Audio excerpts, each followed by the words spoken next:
I don't know why I can't do it from my laptop, so my colleague will come back just in a moment.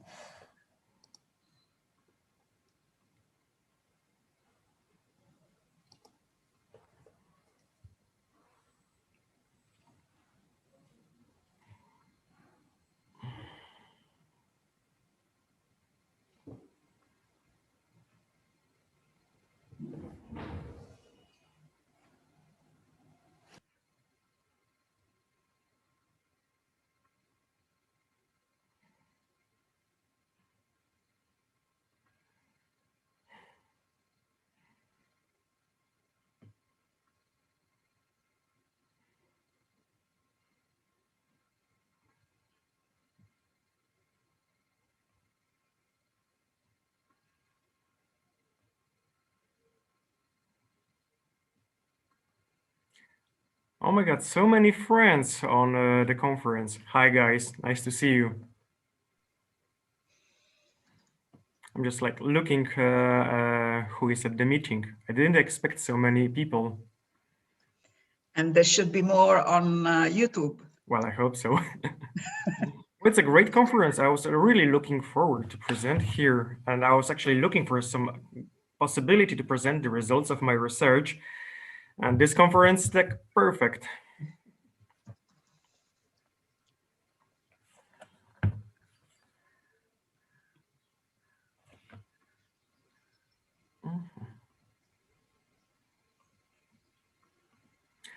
Okay, can you see my presentation? Yes. And can you hear me? Okay, great. So maybe I'll switch off my camera so I will not distract anybody and myself. So how do we know that we are dealing with Nubians and how their ethnic identity manifested? I would like to discuss this on the example of Gebelein during the first intermediate period and present some case studies. So, um, so how do we recognize Nubians? The best material for establishing this comes from Gebelein and was presented by Henry Fisher in his 1961 paper, Nubian Mercenaries of Gebelein, where he discussed the stele of Nubian soldiers from the first intermediate period. Since its publication, more evidence appeared, new approaches were developed, and our interest changed. 30 stele come from Gebelein region. Sabine Kubish distinguished two workshops producing them. I gathered more stele, conducted similar examination, and confirmed Kubish's conclusion. But my research shows that the number of the stele made by both workshops is identical, that is 15. The first workshop was producing stele in the style typical for the Old Kingdom, while the other one in the style typical for Gebelein during the first intermediate period. It seems that the first workshop is the older one, but we do not have any direct evidence for that. What is significant in the first is the fact that the Nubians are most often represented on the stele from the second workshop, that is in 10 cases. They are barely noticeable in the first workshop, possibly only in one case. The identity of Nubians from the second workshop is provided by the hieroglyphic inscriptions, labeling them Nehesi. This word translates as Nubian. Their labeling corresponds with their ethnic markers that you can see here on just a few examples from these sites from southern Egypt. The best known and very informative depictions of Nubians are these funerary models from the first intermediate period tomb of Nomarch Mesechti from Asyut and dating to the 11th dynasty. We can see Nehesi with dark complexion, bushy hair, colorful kilts, and holding bows and arrows. The ethnic markers of Nubians from this overview are, starting from the most frequently occurring one, a sash with pendant, dark complexion, sometimes bushy hair, bows, and arrows. In ancient Egyptian art, their ethnicity seems to be related to specific physical characteristics, but not always. In the case of women, this is not clear. We should remember that ancient Egyptian artisans had an intellectual approach towards the reality represented in pictorial arts.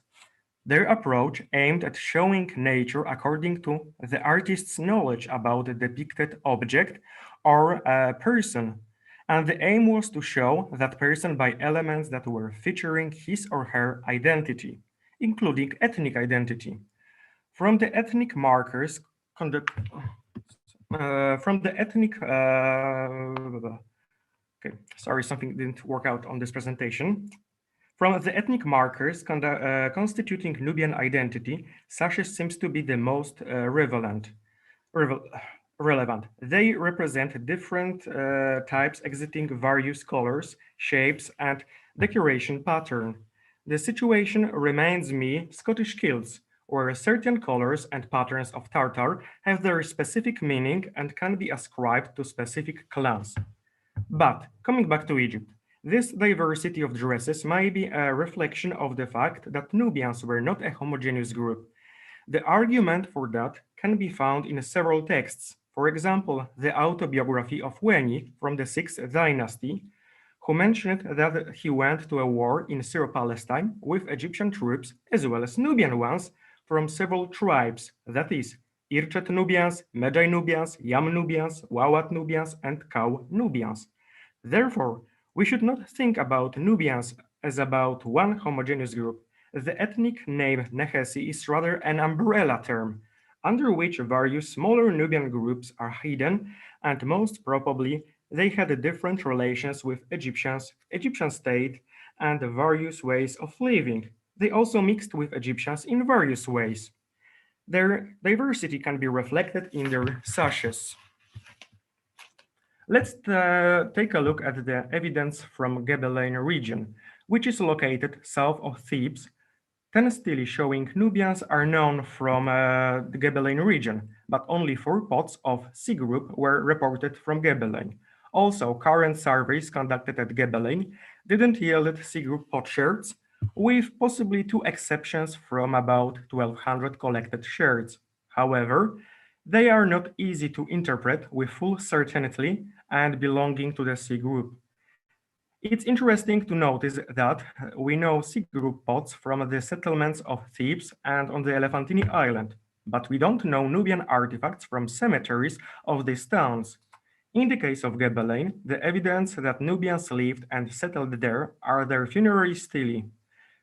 Thus, it seems that artifacts other than stelae do not represent the ethnic diversity of the region, if they would not have survived or have been not created.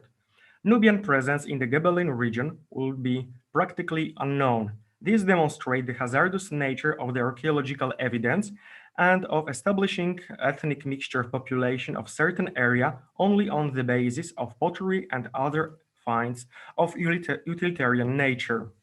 Thus, how Nubian identity could have been manifested and how Nubians were constructing their ethnic identity through other means. Ethnic markers in the depictions were already discussed. Since we can recognize Nubians on a stele from Gebelein, what such artifacts say? The funerary stele were intended to be exhibited in available and accessible parts of tombs. They employ typical Egyptian means of self-presentations like hieroglyphic script and social status markers like having a butler, staff, and pets. It demonstrates that Nubians were well integrated with Egyptian population, acquainted with Egyptian ways of self-presentation, and they probably had twofold ethnicity. A Nubian depicted with Egyptian social markers may not wanted to express that he or she was emulating Egyptians or was Egyptianizing, but this was his or her way of showing that this person was belonging to the local elite and was a Nubian at the same time. Thus, this stele can be recognized as expression of public personality of the deceased. That is, how did they wanted to be portrayed, how they portrayed themselves in a social sphere, or how their family members or other people who commissioned their stele wanted to present them. Can we get a more personal and intimate insight into their ethnicity? I believe yes. In my opinion, an accessible and external part of the tomb represent what a person would like to show. However, The inaccessible and concealed burial chamber allows to express more personal beliefs and identity. I would like to discuss this issue on the example of the tomb of Nomarch Ini from the First Intermediate period, who was buried at the northern necropolis. Current field surveys at Gebelein and examination of archival data regarding this site allowed me to reconstruct its history, locations, and forms of the tombs at the cemetery.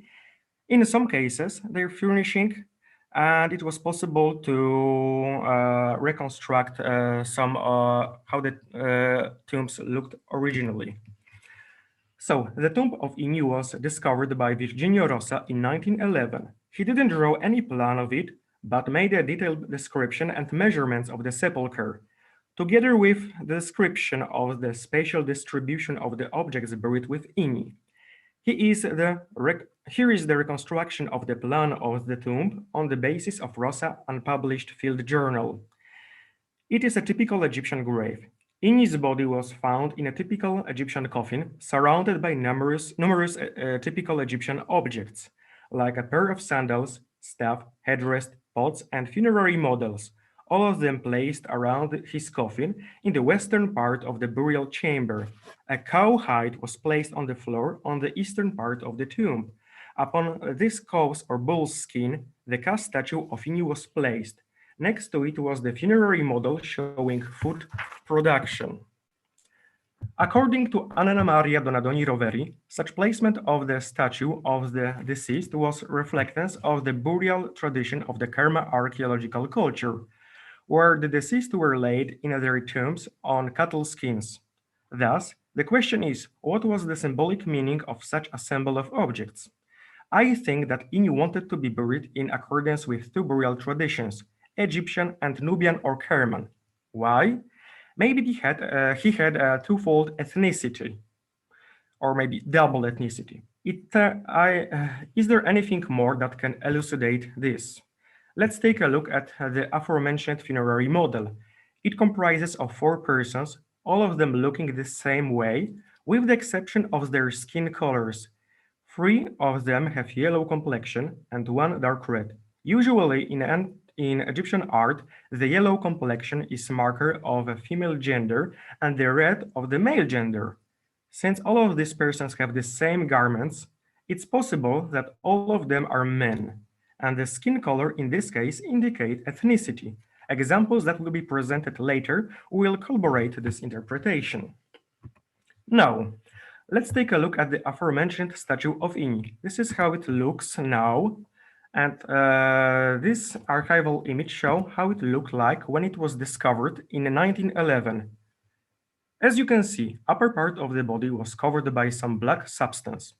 It was carefully applied so the sclerae, that is the white parts of the eyes, were not painted and there are no black stains of the apron. However, the legs were not painted. In my opinion, this had a symbolic meaning.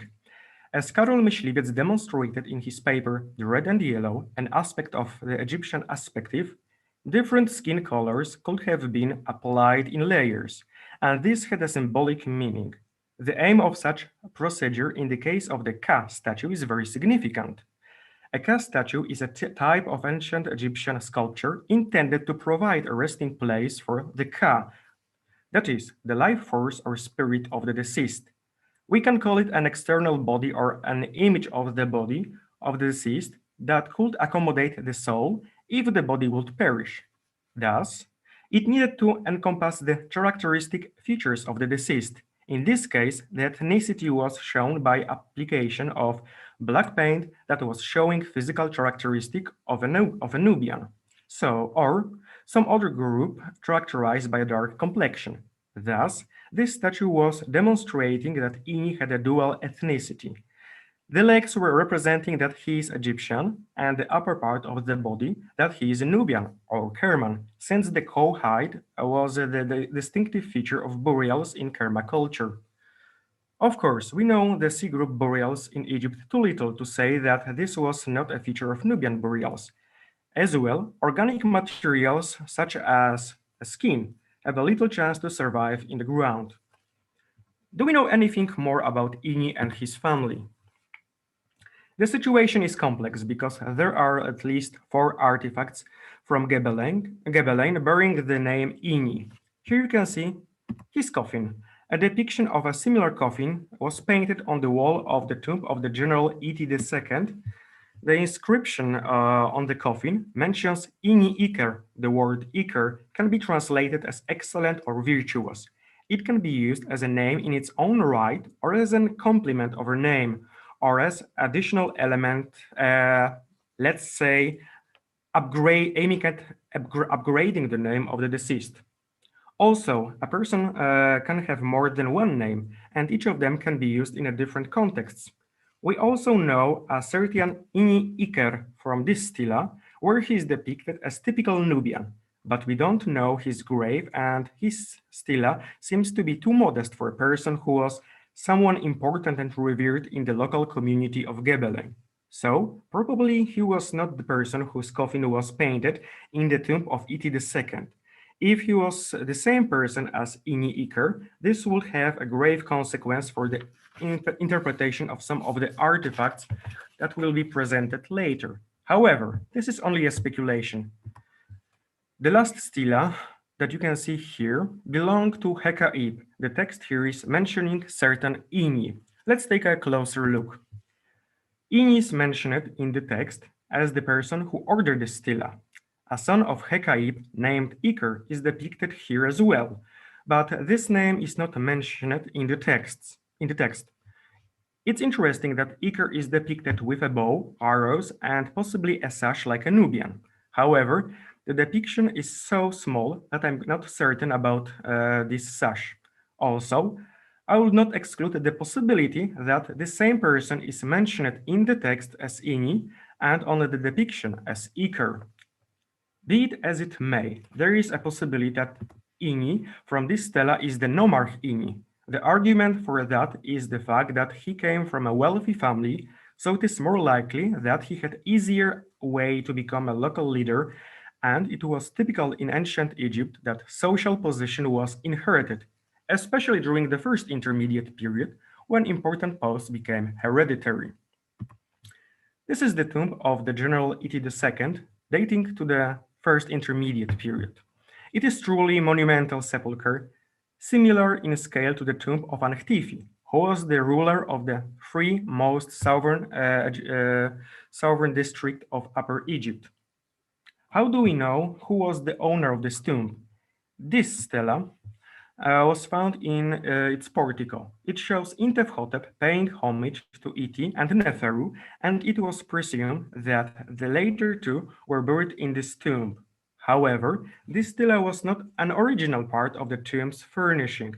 This wall painting was destroyed in this place to accommodate this place exactly. One moment. Yep. So this was destroyed, this place to accommodate this stela. Therefore, it can be regarded as a devotional stela, showing that Iti was revered or worshipped. This wall painting, which was found in the chapel, is another example of reverence paid to a deceased, but not to the owner of this tomb. It probably depicts a dead ancestor or a relative of Iti II, symbolized by his coffin. We can assume that this is the aforementioned nomarch Ini. This interpretation is corroborated by this stela, which we will discuss in a moment. First, let's see what else do we know about Iti's family. The stela of Kedes inform us that his parents were certain Iti and Ibeb. The name Ibeb doesn't sound Egyptian, although we can only speculate about its ethnic connotation since there is no direct proof for its origin. The son of Kedes was named Iti, and this may be the General Iti II. This is likely because this stela of Kedes is in the style following the Old Kingdom artistic canons, and the one dedicated by Intef Ini is in the style of the first intermediate period. Thus, it is more likely that the son of Kedes was the aforementioned general. Did he have any offspring? There is no direct evidence This already mentioned stela may provide a clue. It depicts four persons. Their names are provided in its upper part. The name of one of them can be read in several ways as Teti Ini, Ini Iter, or Ini Iti. Regarding the fact that the case of the Ini, in the case of the Ini and Iti families, as well as in other families in Egypt, we can observe that certain names could have occurred in every second generation of a lineage. That is, it was passed from a grandfather to a grandson. It is possible that Ini something in this descendant is the descendant of the nomarch Ini and may be a relative of Iti, especially since Gebelein was a small provincial center and the members of the local elite were probably all related. It seems that Iti and Ini, as well as their family members, had something in common, since only their depictions and that of Intefhotep were violated in consistent manner. That is, their faces were smashed, hands and feet were cut off, while other stelae from Gebelein region were not violated. This stela is also significant for another reason. We can see here four persons, two of them are wearing aprons, and the other two a kind of a kilt with pendants ended with tassels. The unusual way in which they were depicted recalls pendants of sashes. These persons are also holding bows and arrows and have bushy hair. Two of them have dark red complexion, while two others yellow skin. They are holding each other in a way indicating affinity. How this stela can be interpreted? Since all of them have markers of the male gender, their complexion can be interpreted in terms of ethnic markers. It seems likely that the aim of the artisan who made this stela was to show ethnic diversity of the depicted group. An argument for this interpretation is that the Nubians depicted on Gebelein stelae were not concealing their ethnicity, rather contrary, they wanted to show it. Of course, recognizing Nubians is not always easy. Even more challenging is reconstructing double or multiple ethnicity. Ancient Egyptian artisans developed ways how to depict different ethnic groups, but it seems that depicting people with double ethnic identity was challenging. It probably depended on singular circumstances, as well as depictions of persons and each depiction of a person of twofold ethnicity may be an independent case study. Also, when we see a foreign ethnic marker in someone's representation, we shouldn't immediately jump into a conclusion that that person is a foreigner. He or she may have a double or more complex identity. To conclude, if not the Nubian stele, we would not be aware about their presence because the C group pottery at Gebelein is represented by 4 pots from previous fieldworks and maximum 2 shards from the current one. Thus, the material culture in the case of the Utelian items do not reflect the ethnic diversity of the area. In different words, as Uroš Matic underlines in his book Ethnic Identities in the Land of the Pharaohs, pots are not people. And we should be very careful when establishing ethnic identity on a limited evidence like one kind of artifacts. The Gebelein region still shows Nubian Egyptian couples and their offspring. Regarding the visual arts, ancient Egyptian found a means of conveying ethnicity of the depicted individuals by various markers. The first intermediate period artisans of the Gebelein region were searching for ways to express the double ethnicity of many members of the local elite, some of them being the children of Nubians and Egyptians. Since ancient Egyptian art didn't find a way to present multi-ethnic identity, each case must be studied separately. The evidence is often elusive. Some interpretations in this paper are speculations, and further research is needed. I was really looking forward to present the results of my studies among specialists interested in the subject, and I would like to thank Dr. Elena Panaid for providing such an opportunity and thank her for organizing this conference and accepting my paper. Also, I would like to thank the Polish Center of the Mediterranean Archaeology for its help in my fieldwork at Gebelein and for research scholarships provided by the PCMA that allowed me to develop my studies. And of course, the Ministry of Tourism and Antiquities that gave me the permissions to work at Gebelein. Thank you very much for your attention. Thank you, Wojciech. And let's move forward, and then we will do, the question and answer all together. So the next speaker is Natasha Ayers of the Austrian Archaeological Institute, Austrian Academy of Sciences. And she's going to talk about disentangling identity in ancient Egypt from the Egyptian versus Nubian dichotomy. So, Natasha, the floor is yours. Thank you, Maria. Okay, I'll try to share my screen.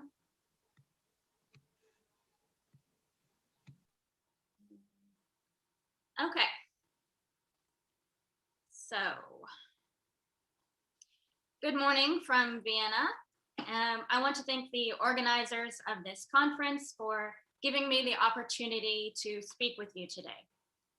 This lecture will be a bit different for me. I won't be giving you a lot of details about one site and then my results. Instead, I'll be pointing out some problems and giving you examples of these problems. You've already heard about many of these during the conference, especially from Bettina Botter, but I think they bear repeating.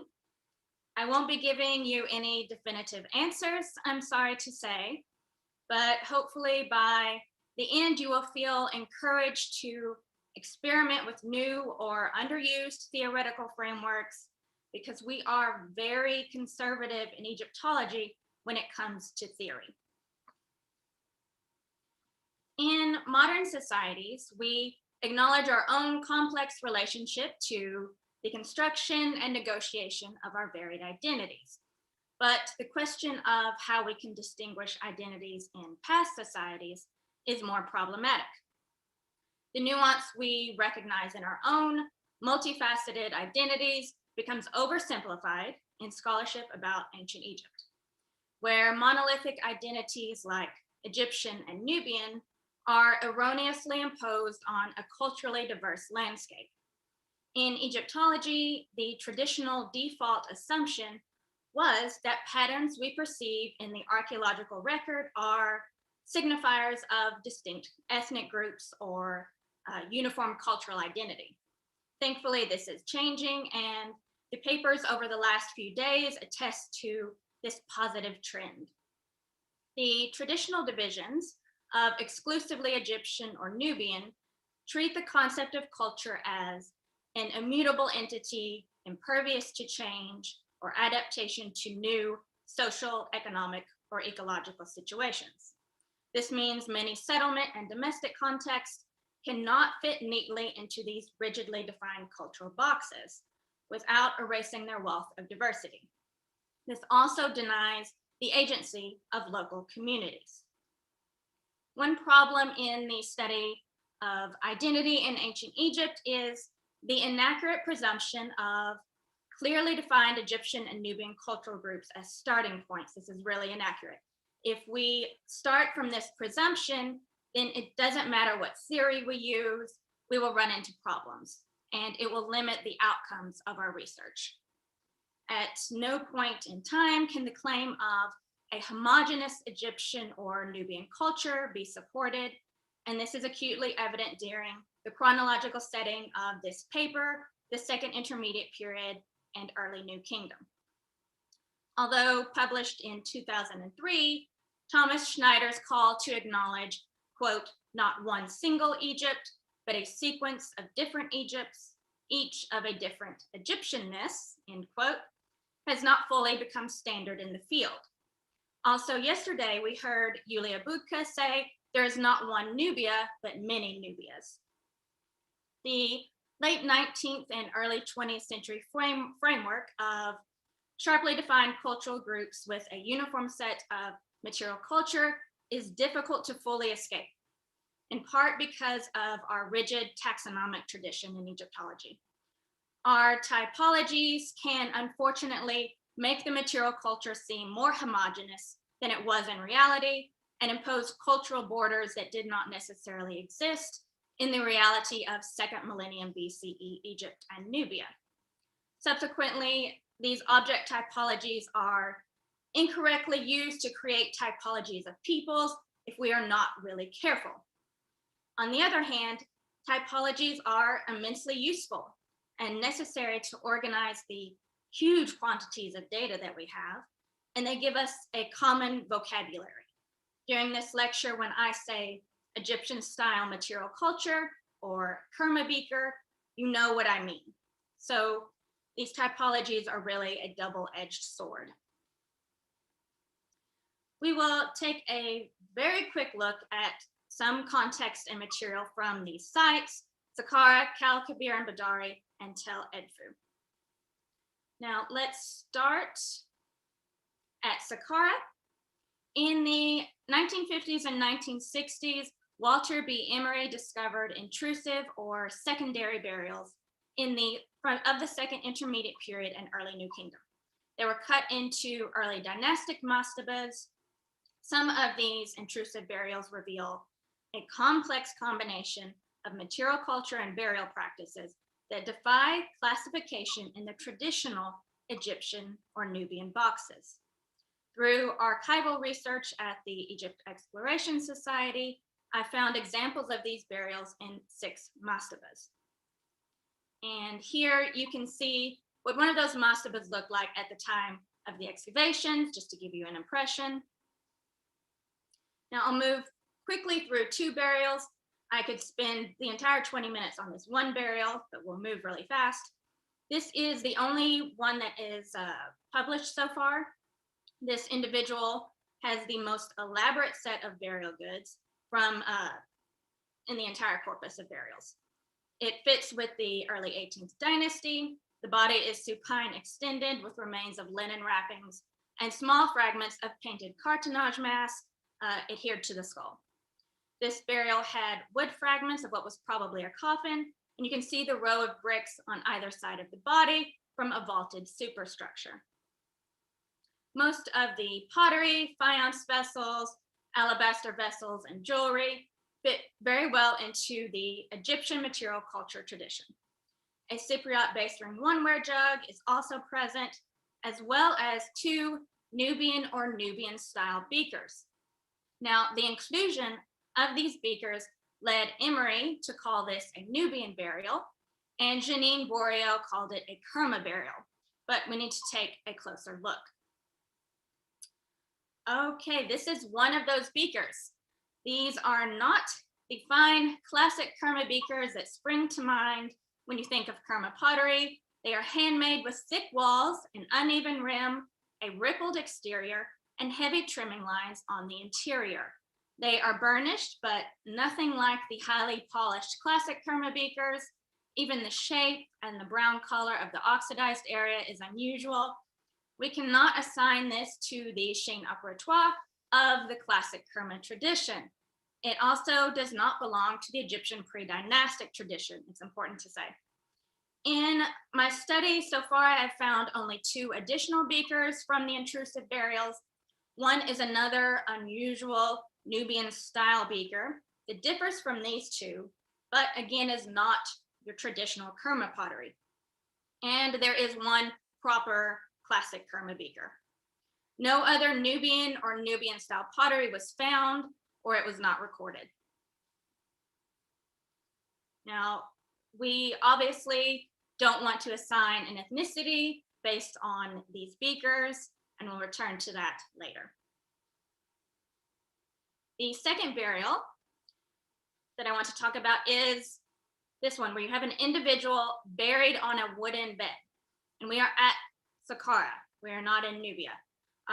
This was really unexpected because although bed burials are known in Egypt in the First Dynasty, bed burials in the Second Intermediate Period and early 18th Dynasty are predominantly associated with Kerma burials in Nubia.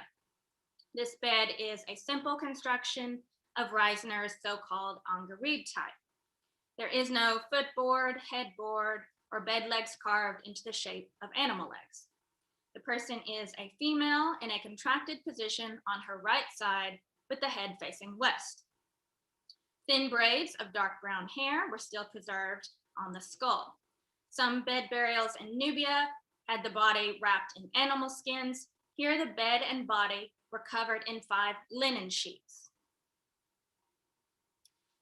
Vessels were clustered near the head and partially underneath the bed.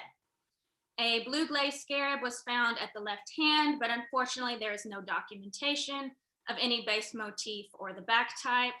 She had a necklace of faience beads. At the lower rib was a bowl with a coal pot inside. This burial has objects completely at home in the Egyptian repertoire, but the placement of the body in a contracted position on a bed is not a common occurrence in Egypt, but is better situated in Kerma culture in Nubia. Now, this is not the only bed burial at Saqqara. Multiple entries in Emery's daybook succinctly said, quote, another NK bed burial, end quote. This is the only other bed burial with a photo. You can see it is the same Angarib type of bed, only part of the bed and body were still extant. There's a drop-shaped jar near the head and partially under the bed. This placement of a drop-shaped jar near the top of the head is a common practice among these burials. Now, although the practice of burying a person on a bed is mostly associated with Kerma culture in Nubia, the Angarib bed was also a part of Egyptian material culture and found in settlement and tomb context. When it is found in tombs, it is part of the burial equipment and not a resting place for the body. One exception is Tutankhamun's sarcophagus was laid on a low bier, but that is not really the same situation. If anyone listening is aware of additional bed burials in Egypt from this period, I would very much appreciate a comment from you. Now, when considering the bed burials, Emery used a cultural historical approach, as we might expect. He said they were probably all or mostly burials of Nubian mercenaries employed by the Egyptians in driving out the Hyksos invaders in the Delta, very dramatic. About the first burial we discussed with those Nubian style beakers, he said, there can then be little doubt that the occupant of this burial belonged to the warlike people of Kush. Of course, we don't think this way anymore, but I had to decide how to approach these burials, what to do with them. Now, theories of cultural entanglement have been popular in Egyptian and Nubian studies for nearly a decade. You heard a lot about this with Stuart Tyson Smith lecture. Practice theory has been popular for even longer. You've heard about the chaîne opératoire in many papers. Certainly, I will use these models, but I want to include additional models because I'm not only interested in the origins of the material and practice we see combined in these burials. I have other questions about this community. So one thing I want to do, now this is more than 20 years old, communities of practice. It might be familiar to you, you may throw the term around, but it is not commonly used as a real theoretical framework in Egyptology. A quick summary of the idea here. Now, according to Vinker's model, the formation of a community of practice is also the negotiation of identities. Individuals belong to multiple communities of practice at the same time, some as full members and some in more peripheral ways, but all contribute to the construction of identities. I really like that. Membership in a community of practice is the living experience of boundaries, where identity and practice reflect each other and shape each other.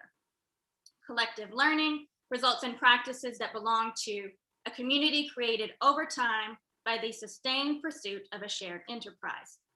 Application of the communities of practice framework is a way, I think, to move beyond the strictly bounded cultural entities, which cannot encompass the full range of the human experience of social systems, such as organization and coordination of shared resources, group endeavors, and shared interpretations of the world.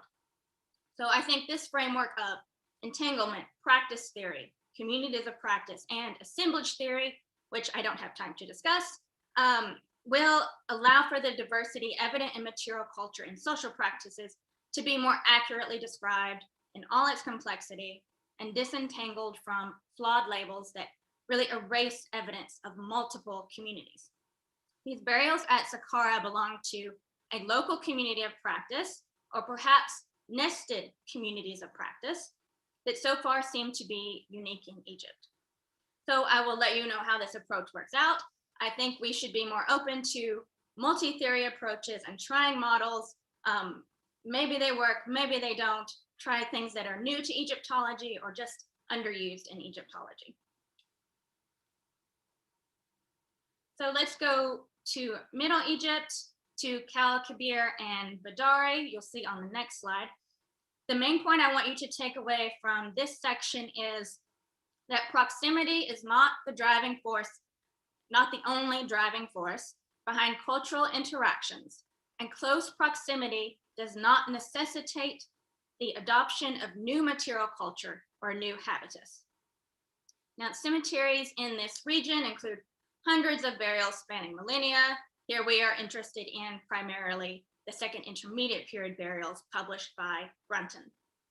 Now, in spite of the close proximity of Kal el-Kabir cemeteries, the ones with predominantly Egyptian-style material culture, like the North and South cemeteries, to the burials and domestic spaces at Badari that you'll see mostly on the next slide, but also with the Pangrave Cemetery 1300. In spite of all of this really close proximity, the cultural encounters led to different choices by these different communities. Here is Badari with mostly scattered burials at the edge of the Jebel. You also have some domestic spaces here as well. Okay, so in spite of this close proximity with Nubian sites and the interaction that must have occurred, the cemeteries with predominantly Egyptian-style material culture and practice show very little archaeological evidence of this interaction. It's not reflected there. From hundreds of burials, Brunton mentions only 2 burials with Nubian sherds. They're not drawn or photographed. And I think the jewelry from burial 7453 of eggshell disc beads could be the only other exception. That's it for the Egyptian style material culture burials. That is it. The situation is different in the cemeteries with predominantly Nubian style material culture. I'll show you just a couple of examples. In burial 1303, so very close to the North and South cemeteries, these have shallow circular graves. And in this burial, you see a lot of traditionally Nubian grave goods. This pot here is at the bottom is very interesting. We just saw a sibling of it in the last presentation. There were 2 like this with holes, or two bowls with holes pierced in the base. But we are more interested in the faience ring stand at the top. So this is an Egyptian style piece that's in this predominantly Nubian style grave. Burial 3918 had a child in a wood coffin with a gazelle skull, horns, and Egyptian pottery. The use of a coffin is rare in these Nubian cemeteries at Kal and Badari, but the inclusion of Egyptian pottery is not, especially these shapes. Hemispherical cups and marl jars, or now clay jars painted white, are not unusual in the burials in Middle Egypt and elsewhere. It is not a practice exclusive to this local community or communities in this region. It is a wider phenomenon. And I think we really should consider this type of Egyptian style pottery to also be fully a part of the Pangrave burial equipment repertoire. Now, in addition to Egyptian style material culture, Cemetery 4500 has rectangular graves instead of the stereotypical circular graves that we call Pangrave. Earlier scholars in Egypt and Nubia would make claims about assimilation or Egyptianization when a shift from circular graves to rectangular graves was found. Brunton was no exception in this. We'll come back to this. There are also domestic contexts at Badari. This is not as well known as the cemeteries, but Brunton did record the remains of a number of Nubian circular and square huts at the edge of the Jebel. Objects were found in and around the huts and in rubbish strewn nearby. Among the Nubian style pottery was also Egyptian style pottery, animal figurines, and 2 Egyptian style female figurines, known from many Egyptian settlements across Egypt in the late Middle Kingdom and Second Intermediate period. The figurine at the top was found in domestic rubbish near Spur 20. A pair of legs from a second figurine were found inside a square hut at Spur 22. Now, if we consider all of the assemblages in both the Egyptian style and Nubian style cemeteries and the Nubian domestic spaces, the picture is not one of assimilation. Rather, it shows different reactions to the social and cultural interactions happening in this region, with the communities buried in Nubian style cemeteries reacting by incorporating objects and practices from the Egyptian sphere when it suited them. The archaeology shows the results of active choices happening, not passive assimilation. And again, moving quickly to our third site, here we are at the provincial capital of Edfu, with recent excavations underway under the direction of Nadine Muller and Gregory Marat of Yale University. We are interested in this Zone 1 area. Here you can see a large silo courtyard of the late Second Intermediate period, covering a large administrative complex with 2 columned halls that was in use from the Middle Kingdom through the early Second Intermediate period. In this area of the town, we found Egyptian style pottery, Nubian style pottery, and a hybrid style of pottery, all together in context from the late Middle Kingdom through the early 18th dynasty. The so-called hybrid sherds show a combination of Egyptian and Nubian pottery traditions. At Edfu, we find them from as early as the late Middle Kingdom into the early 18th dynasty. For the latest and most detailed treatment of these vessels, you should take a look at Aaron de Souza's new article in Egypten und Levante. These soot-covered sherds are likely from cooking pots. The decoration of incised lines and delineated rims are most similar to Nubian-style pottery, but not exactly. While the production and firing technology is most similar to Egyptian-style pottery, but not exactly. In the RTI photos at the bottom, you can clearly see these are turned vessels, but they're turned more slowly than the contemporary Egyptian-style pottery. The fabrics are most similar to an Egyptian Nile B2 with fully oxidized surfaces and a zoned break. But again, it is not exactly like Egyptian-style pottery. Sherds similar to the Edfu examples are known from Elephantine, where Dietrich Rau calls them late Middle Nubian imitation ware. In the settlement layers at Karnak, you have them. They're in Cargo Oasis, and Yulia Buka showed us examples from Nubia. So this is not a local phenomenon, but part of a wider community of practice. Now, if we stick to the old culture historical model and rigid typological boxes, we will fall into the trap of trying to make claims about the ethnicity or cultural group of the potters or the people who use the vessels. We cannot know these things. But what we can say is more interesting, I think. The potters who made these vessels were familiar with 2 distinct pottery traditions, and through active choices developed a new chaîne opératoire. So we can talk about a hybrid of Egyptian and Nubian style traditions. We can talk about a material entanglement of Egyptian and Nubian style traditions, but what else can we do with these? Aaron de Souza has proposed the concept of assertive objects based on Weissner's assertive style. Now, this slide really does an injustice to Weissner, but I need to be succinct. Assertive style transmits messages relating to the individual identity, within a group, and between groups. Has no distinct referent, basically says I am myself without directly saying I am not like you.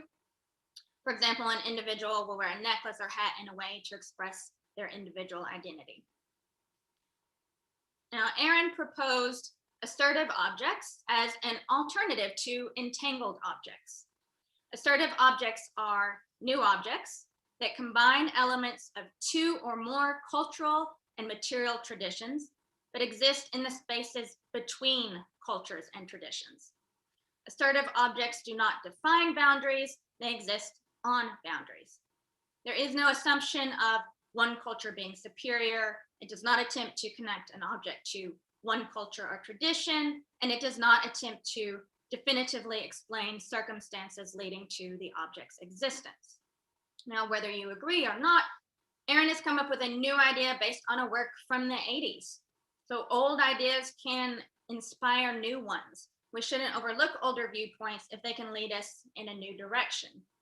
And we shouldn't be hesitant to explore new models and layer them when working with these really complex contexts.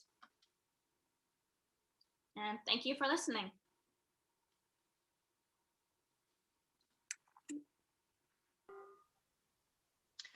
Thank you very much, Natasha. And let's move forward to the list of our speakers. So to Margaret Maitland, and she's going to talk about beakers and beyond, re-examining Kerman Egyptian interconnections in a 17th dynasty Theban intact burial group. So Margaret, please. Thank you very much. I think Elena will play my pre-recorded lecture. Thanks. Hi, and good morning from Edinburgh. First off, I'd like to start by thanking the conference organizers, especially Dr. Elena Panate, for the opportunity to present.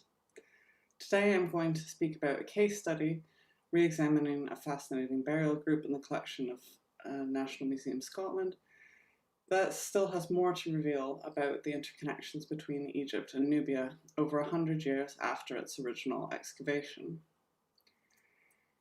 In 1908, Flinders Petrie and a team of Egyptian excavators were working at Thebes and the necropolis at Drab el Naga North, an area that Petrie referred to as Kurna, when they discovered.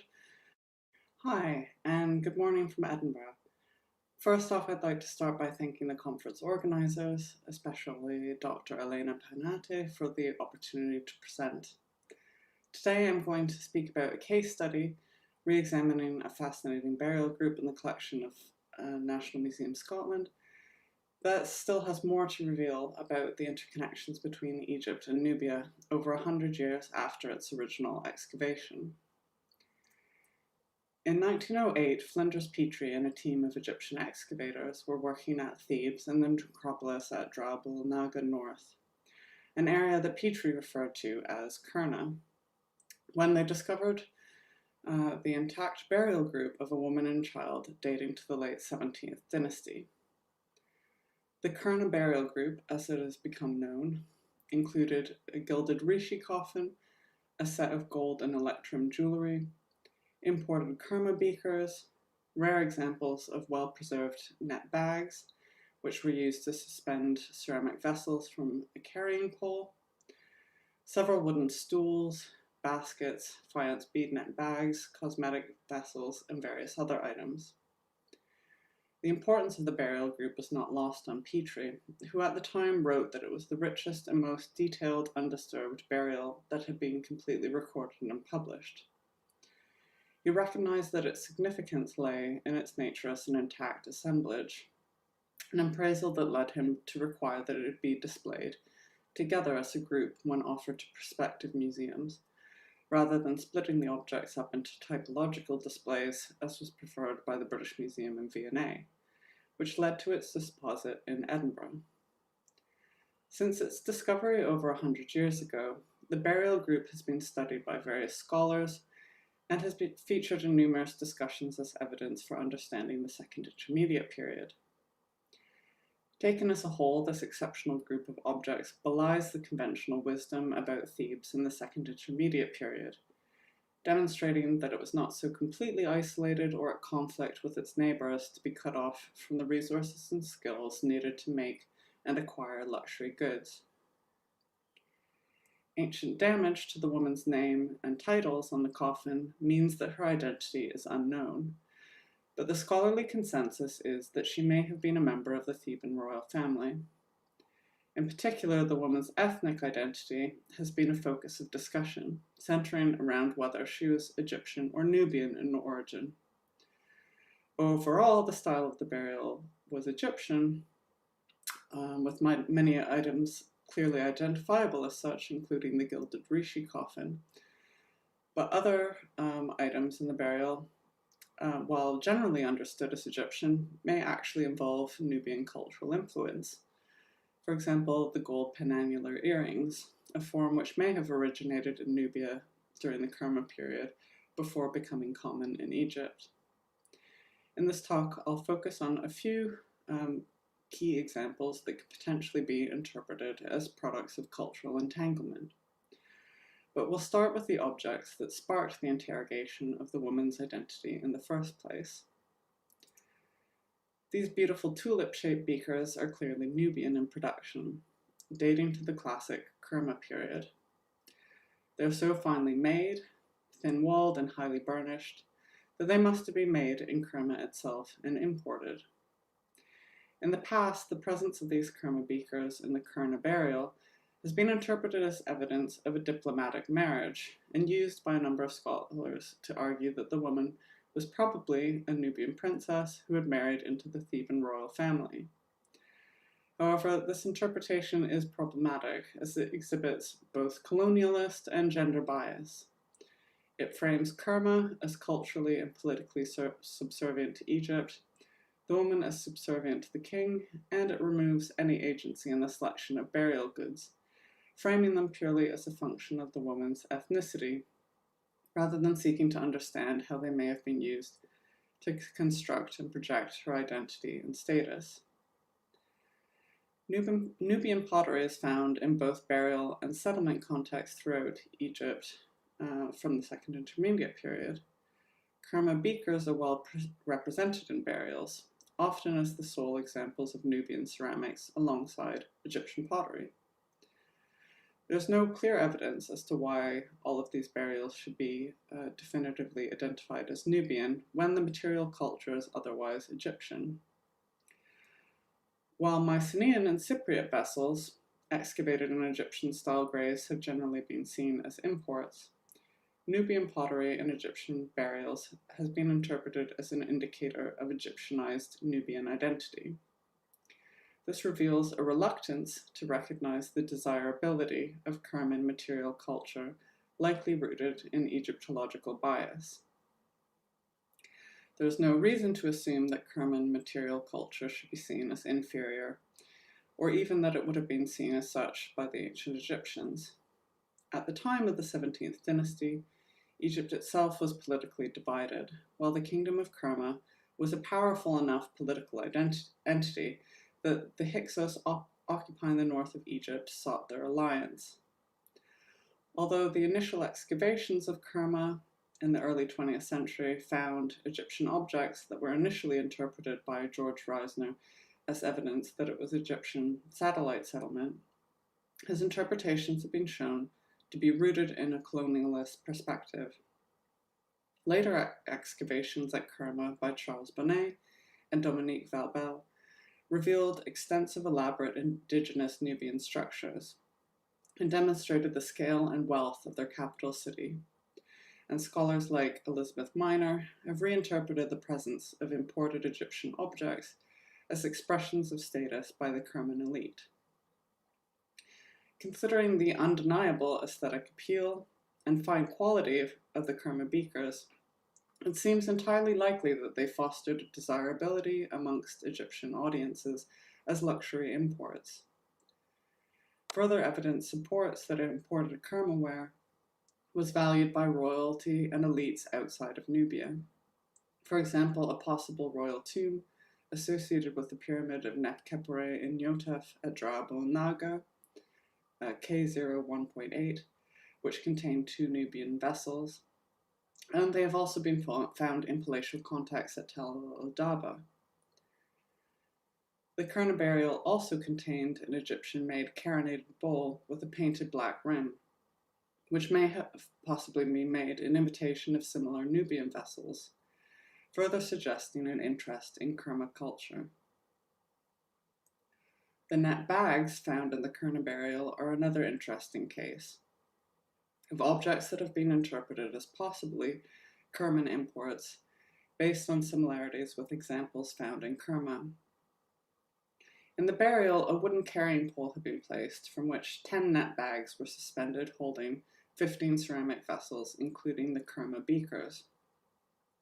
The survival of this cordage to such a high level of preservation is remarkable, as few examples of net bags survive from ancient Egypt. Andre Veldmeyer was able to identify several different types of netting amongst the Kurna net bags. But the largest number of surviving net bags comes from Kerma. Reisner published numerous examples identifying 7 types of netting. Some of the Kerma netting is even more elaborate than the Kurna examples. And only 2 of Reisner's types are identifiable amongst the Kurna net bags. Since the Kerma netting provides the closest parallels, it has been suggested that the Kurna burial examples might have been imported. While the similarity is suggestive, this interpretation ignores the fact that the netting with grouped knots is not attested at Kerma, but is known from the 18th dynasty tomb of Hatnefer, mother of Senenmut. Net slings for very large pots have also been found in Egyptian tombs at Beni Hassan and Amarna. Despite being much larger, this netting is made with the same style of half knots grouped in a diamond pattern that was used on the majority of the net bags from the Kurna burial, and also has similar plaited handles. Despite the limited number of surviving examples, iconographic evidence also suggests that net bags were more common in ancient Egypt than the archaeological record would indicate. Although painted representations from Middle Kingdom and New Kingdom tomb chapel decoration are not particularly detailed, they show netting strung in a diamond pattern similar to many of the Kurna examples. Ultimately, the origin of the Kurna net bags is difficult to determine with certainty, but regardless of the similarities and differences between the various types found in Egypt and Nubia, the method of knotting itself, the way in which they were tied in half knots, is still very similar, so they could actually be indicative of a shared tradition. There are also other objects from the Kurna burial whose Nubian connections have not necessarily been recognized. The headrest is a particularly graceful example made of acacia wood with delicate inlaid decoration in ebony and ivory. The pillar is octagonally faceted, and this style would have been relatively new at the time. Some examples of headrests with octagonal pillars may date to the Middle Kingdom, but the type only becomes common during the New Kingdom. Perhaps the new style may have taken inspiration from architectural developments, with the introduction of octagonal columns in Egypt during the Middle Kingdom, for example, these in the necropolis of Beni Hassan. The upper half of the pillar on the Kurna burial headdress is decorated with a geometric pattern of alternating inlaid triangles of ebony and ivory, designed so that each triangular inlay forms one half of a square. Triangular inlays and triangular designs in general are not particularly common in Egyptian art design. So why was this pattern used to decorate the headdress? The closest comparator is probably an 18th dynasty Theban example of a fragmentary wooden chair excavated just below the tomb of Senenmut, inlaid with squares of ebony flanked by ivory triangles, now in the Metropolitan Museum. But there are also strong similarities with the black and gold triangles that decorate the handle of the dagger found in the burial of Queen Ahotep. Triangular ivory inlays occur in Egypt at least as early as the early dynastic period, and triangles also feature as a frequent motif on pre-dynastic pottery, but they don't seem to have been particularly common in Egypt afterwards. However, in Nubia, triangular motifs are a frequent feature in both C group and Kerma pottery. And at Kerma, triangular inlays seem to have been a relatively common form of decoration. During excavations there, triangular inlays of ivory, bone, and shell were found as decoration on a number of bed footboards, a wooden box, and numerous horn protectors. So perhaps this triangular motif may indicate a commonality between Egyptian and Nubian artistic traditions that diverged and re-emerged out of increased interaction. Certainly, it seems to show that cultural influence was not just a one-way flow from Egypt. Beyond just the decoration, though, it is also worth noting that the base of the Kurna headdress is particularly long when compared to other Egyptian examples. But Kerma headdresses are notable for their especially long bases, which average about 35 centimeters, compared to the Egyptian average of 25 centimeters, according to Reisner. The Kurna headdress base is 30.5 centimeters long, so longer than the Egyptian average, but not as long as most Kerma examples. Taken together with the inlaid decoration, this suggests that the headdress could have been a Kerman import, or perhaps that the design was Kerma influenced. Ultimately, this object shows that the interactions between Egypt and Nubia were part of a much broader, deeper cultural conversation over time. My final example is the largest of the three stools that were placed in the Kurna burial. It has elegantly carved legs imitating cow or bull legs. The use of bovine furniture legs in Egypt began in the early dynastic period and continued through the Old Kingdom. The introduction of leonine legs began in the 3rd and 4th dynasty, both lions and bulls being associated with royalty. During the Middle Kingdom, leonine forms quickly overtook bovine legs and have replaced them by their new kingdom. So it's slightly unusual that they feature on the Kurna stool. In the meantime, in Kerma, bovine furniture legs had been adopted and were used extensively on funerary beds placed in burials. However, no bovine-legged stools were found at Kerma. A rare later example of bovine furniture legs in Egypt occurs on a wooden bed frame, probably from the tomb of Ramses IX, which has been considered to possibly be an import or a copy of Kerma beds. The Kurna stool legs are unique, though, in that they do not include a ribbed pedestal beneath the hooves, which are thus shown as more naturalistic in appearance. So perhaps the Kurna stool both harks back to an older Egyptian design and incorporates influence from Kerma. Again, I'd prefer to emphasize that bovine-legged furniture could be both very Egyptian and Nubian. To conclude, hopefully this paper shows how important it is for museums to re-examine historic collections and to reassess interpretation for colonial-era biases. The Kurna burial assemblage demonstrates that Nubian material culture from Kerma was valued in Egypt. And despite past emphases on categorization, some of the objects cannot be simply understood as either Egyptian or Nubian, as they were previously presented in past displays, but rather the products of a long and complex intertwined lineage. Just as members of the Kerma elite actively used Egyptian imports in their burials to project their social status, so should this possibility be considered for Egyptian elite burials. And we should also look beyond identifiably imported objects to consider where contact between these cultures may have influenced material culture that cannot be so neatly categorized. Although Egyptology has often approached Nubia from the perspective of the other, Re-examination of the objects from this burial and elsewhere suggests a greater extent of mutual influence and shared cultural heritage across the Nile Valley. Thank you very much for your attention, and to the many colleagues and other scholars for their support and inspiration. Thank you.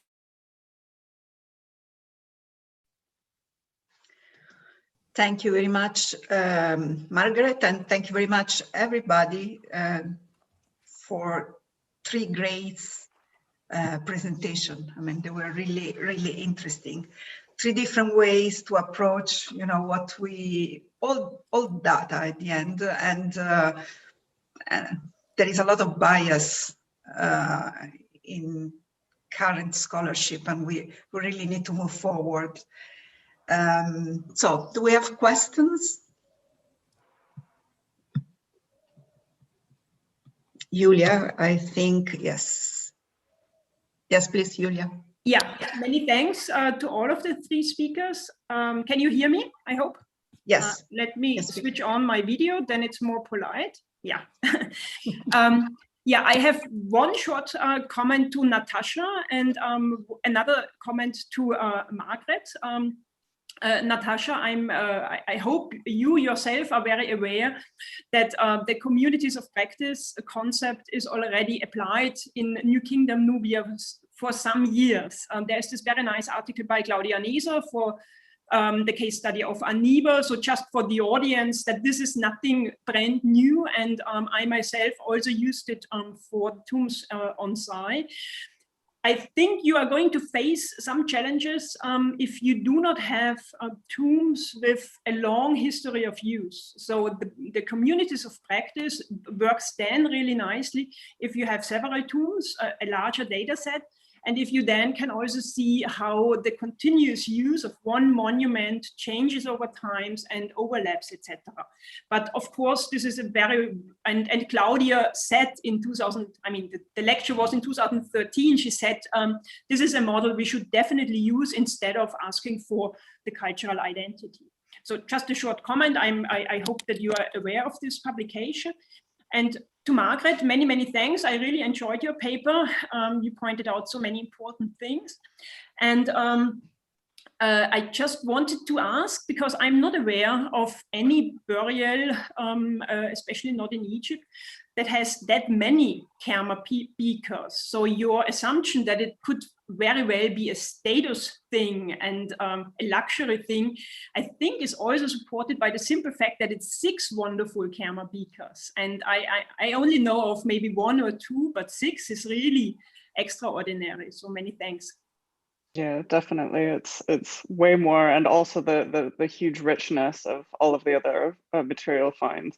And I would also say too, I'm not necessarily saying she doesn't have Nubian connections. I think that there's so many obvious connections there, but I think, yeah, I think it's difficult to just sort of box someone in, but it's a fascinating group of objects, and I have appreciated everybody's paper so much. I would very much welcome any further comments or things like that to help better understand and reassess really important group. So thank you so much. Yeah. Well, thanks to you. Asha, yeah.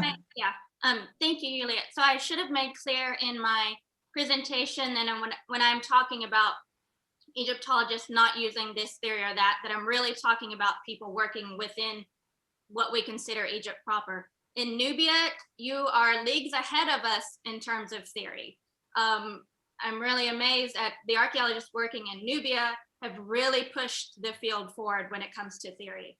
Whereas those of us still working kind of solely in Egypt are really behind on that. So we really need to catch up to you in the South and what you're doing. Thank you for the comment about needing a long history. When it comes to using a monument, that's something I definitely will think about, and perhaps I need to revise my plan for those burials. So that's a very interesting comment. Thank you. So we have another comment, another question on the chat to Natasha. It's from Kay Kopetsky. Do you see these hybrid forms coming gradually, on, or are they appear suddenly in the 17th dynasty? No, so we actually, the first hybrid forms that we have are in a context where they could belong to as early as the late Middle Kingdom, possibly the early Second Intermediate period. It depends where you put the late 13th dynasty. We're not getting into that, but so it's already there. And then it continues into the Second Intermediate period, and it continues, and we have a different type of hybrid that's not a cooking pot in the early 18th dynasty. So we really have, it's a continuous tradition, but it does appear suddenly. So we don't have it, say, in the early Middle Kingdom. This is not something that exists. Really, the very earliest we could put it is the end of the Middle Kingdom, and then then it continues.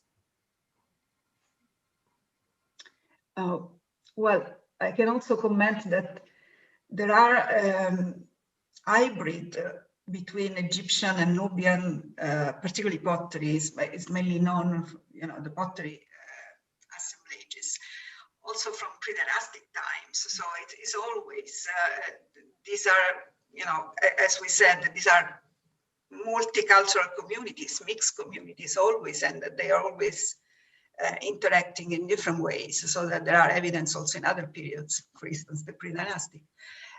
So do we have other questions? Elena, do you know from the YouTube? Yes, I will check. I think there was one other question in the chat. Oh. From Cynthia.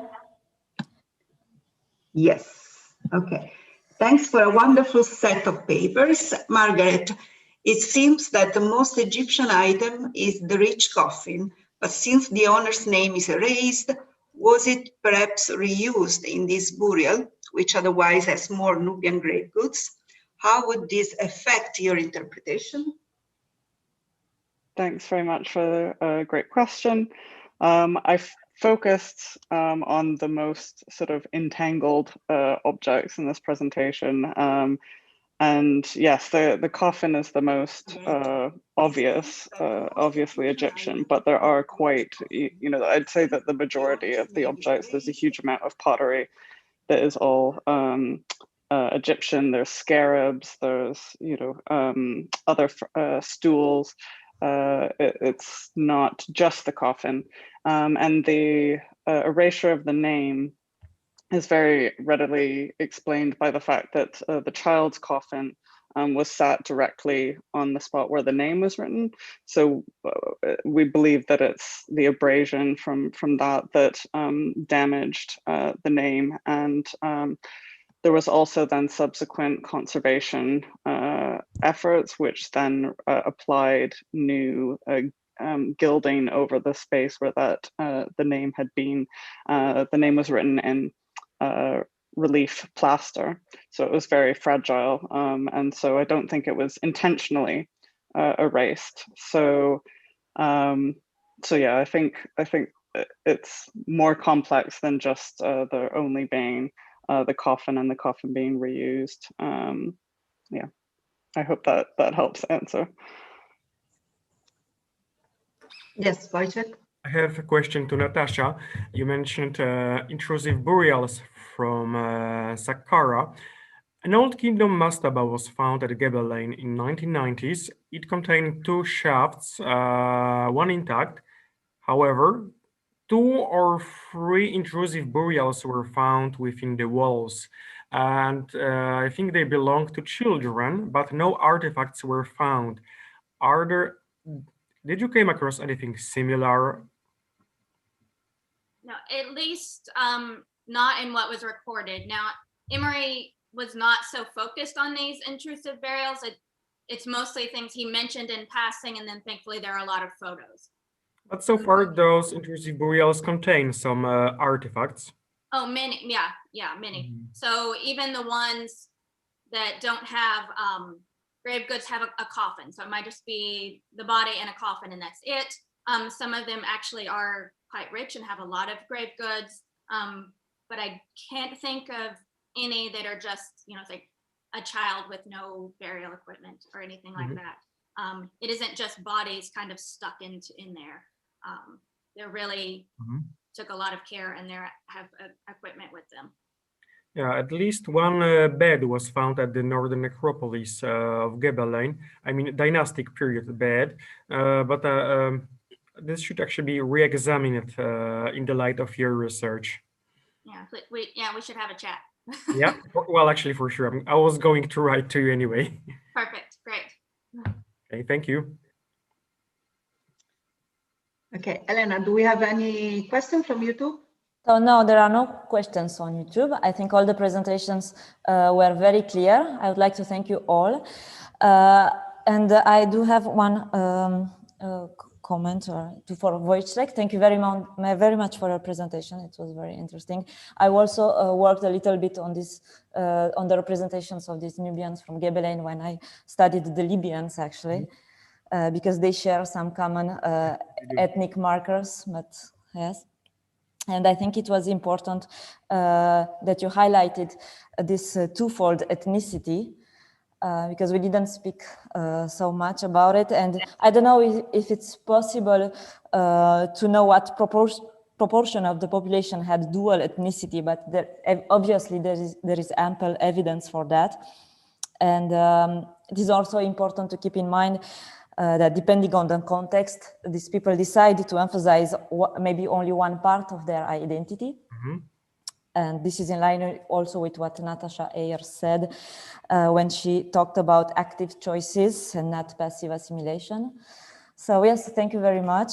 I think at some point, maybe I didn't follow very well, but you said that ancient Egyptians didn't find a way to represent multi-ethnicity. Well, I didn't come across any way that any good evidence that Egyptians could show that a person have a double, twofold, or multi-ethnic identity. Maybe it's the limit of what I know, but if you know any case, I would gladly include this in my study. You mean like an Egyptian, like an Egyptian with an Egyptian name represented? No, because what you showed, it's like this. I mean a representation in Egyptian art that will show somebody with double or more complex ethnicity outside of Gebelein, of course. Because in case of Gebelein, we have some attempts to show that some of the members of the elite have a twofold ethnicity or whatever you will call it, but I do not know any analogy outside of Gebelein. Well, I know that in Deir el-Medina, for instance, there are several people represented like Egyptians, but wearing foreign names. I think not only in Deir el-Medina. I don't know if this can be like an example of multi-ethnicity.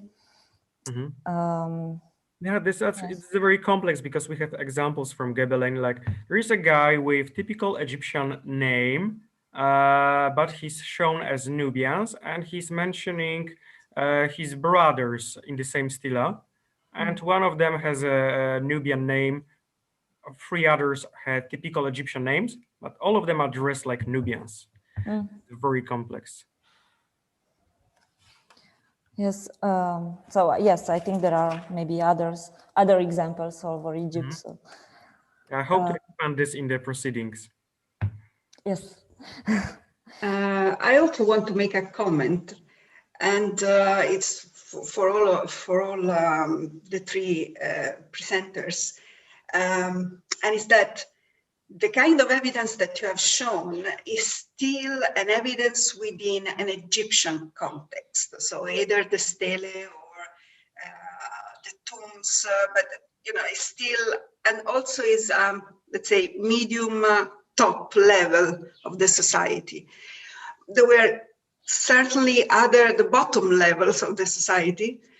So people that were Nubians only, let's say, like the nomads who were living in Upper Egypt. So we have scanty evidence of this. For instance, in Amarna, in Armant, the so-called Saharan sites that were found by Myers and never published. These are campsites of the 3rd millennium. So with pottery that is similar to the so-called pre-Kerma pottery that you have in Nubia. And so, this is, let's say, the last part of mid-3rd millennium, let's say. So these campsites are the only evidence of this kind of Nubians that were settled or, you know, partially settled in Upper Egypt. And these are not visible anywhere else unless you go and look for this kind of sites. We have found a similar scatter of potsherds in Aswan, so north of Aswan on the West Bank, and it's a very small scatter of sherds. So unless you just, you know, walk in that place, you will never see it. And the pottery, again, is clearly of the so-called late Prekerma. Similar pottery you have also at Elephantine Island. And this kind of evidence of Nubians are not included, let's say, in the kind of archaeological record we are usually used in Egypt. So this is to say there is also different kind of, you know, communities there present, and we usually only deal with the ones that are more visible, because that kind of archaeological record is the one that we usually are dealing with, or textual record or visual record. So there is also something else that was going on in Upper Egypt, at least, and that is more difficult to see, to brought to light. Yes, that's a very good point. Okay, do we have? Yes, there is one question on YouTube. I will read it. Okay, thanks. So, question about the stand figure of Ini. Why did the left arm look like painted white? Was the black painted gone when it was cleaned after the discovery?